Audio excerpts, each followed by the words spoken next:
ঈদুল আজহার জামাতের জন্য প্রস্তুত কিশোরগঞ্জের ঐতিহাসিক শোলাকিয়া ঈদগাহ ময়দান। সোমবার সকাল ৯টায় অনুষ্ঠিত হবে জামাত। ইমামতি করবেন বড়বাজার জামে মসজিদের ইমাম হিফজুর রহমান খান। প্রশাসনের পক্ষ থেকে নেওয়া হয়েছে ৪ স্তরের নিরাপত্তা ব্যবস্থা। মুসল্লিদের চলাচলের জন্য ময়মনসিংহ ও ভৈরব থেকে 2টি স্পেশাল ট্রেন চলবে ভোর থেকেই। আবু তাহেরের তথ্য ও ছবিতে প্রতিবেদন। কিশোরগঞ্জ শহরের পূর্ব দিকে নরসুন্দা নদীর তীরে প্রায় ৭ একর জায়গা জুড়ে অবস্থান ঐতিহাসিক শোলাকিয়া ঈদগাহ ময়দানের। এই ময়দানেই এবার অনুষ্ঠিত হবে ১৯৭তম ঈদ জামাত। এরই মধ্যে পুরোপুরি প্রস্তুত ঈদগাহ ময়দান। মুসল্লিদের দাঁড়িয়ে নামাজ পড়ার জন্য মাঠে দাগ কাটা হয়েছে। এখন জন্ম সনদ দিয়ে খোলো বিকাশ স্টুডেন্ট অ্যাকাউন্ট। নিজের বিকাশ নিজে কর।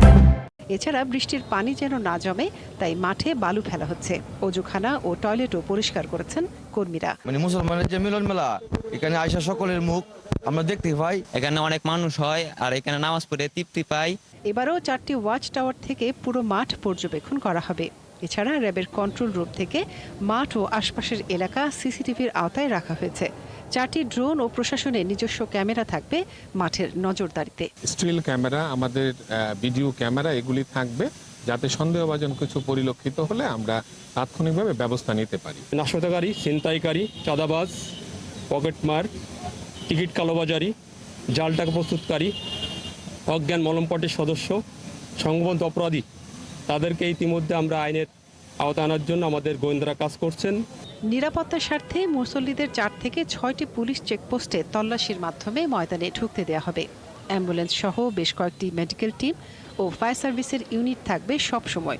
এছাড়া মুসল্লিদের যাতায়াতের জন্য ভোর থেকে থাকবে 2টি বিশেষ ট্রেন।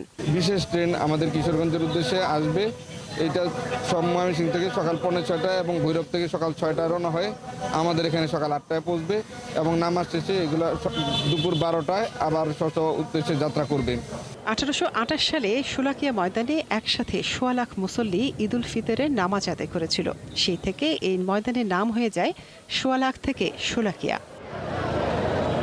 মনিরা কাজুরি, 71।